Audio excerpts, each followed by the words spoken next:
বাড়ি থেকে কাঁঠাল নিয়ে আসছিলাম, তো পাকার জন্য রেখে দিছিলাম। তো কাঁঠালটা কেমন হলো সেটা আজকের ভিডিওতে শেয়ার করব। পুরো ভিডিওটি দেখতে থাকুন, আশা করি ভালো লাগবে। হ্যালো এভরিওয়ান, আসসালামু আলাইকুম। তো সকাল থেকে ভিডিওটা শুরু করলাম। তো সকালের নাস্তা বানানো শেষ। তো এখানে হচ্ছে আমি রুটি বানিয়েছি আর ডাল ভুনা করছি। তো ফ্রিজে হচ্ছে মুরগির মাংস কিছুটা ঝোল ছিল, সেটাও গরম করে নিলাম। আর এই ডাল ভুনা দিয়ে সকালে রুটি খেতে কিন্তু খুবই ভালো লাগে। তো নাস্তা করার পরে কালকে রাতে আপনাদের ভাইয়া বাজার করে নিয়ে আসছিল, সে বাজারটা গুছানো হয় নাই।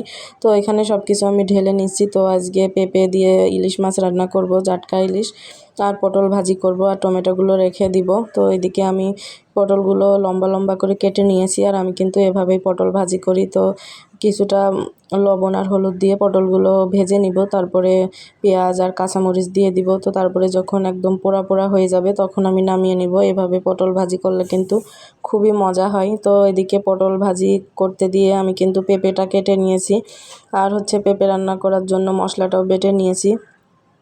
আর এই তো এদিকে আমার পটল ভাজি কিন্তু হয়ে গেছে।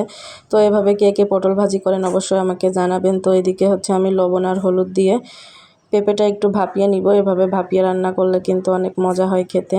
তো পেঁপেটা ভাপিয়ে নিয়ে তারপরে হচ্ছে আমি মাছগুলো ভেজে নিব। তো মাছগুলো ভেজে নিয়ে তারপরে আমি কুমড়ার বড়িগুলো ভেজে নিব, আর কুমড়ার বড়ি আর এই জাটকা ইলিশ দিয়েই আমি পেঁপেটা রান্না করব। আর এই মাছগুলোতে কিন্তু খুবই কাটা হয়, ছোট ছোট অনেক কাটা থাকে। তো এই মাছগুলো খেতে কিন্তু ভালোই ছিল। আর মাছগুলো এখন যেহেতু গরমকাল, মাছগুলো কিন্তু বাজার থেকে নিয়ে আসতে কাটাগুলো মানে নিয়ে আসার পরে কেটে ধুতে ধুতে কাটাগুলো একটু বেরিয়ে গেছে। তো তারপরেও খেতে কিন্তু মজাই ছিল।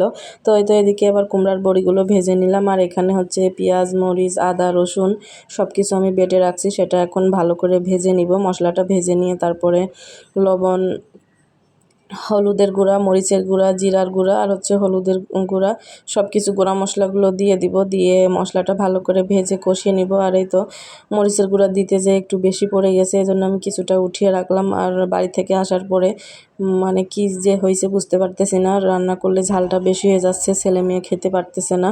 তো আজকেও ঝালটা বেশি হয়ে গেল তরকারিতে। তো যদিও একটু উঠায় রাখছি, তারপরে কিন্তু ঝালটা অনেক হয়ে গেছিলো।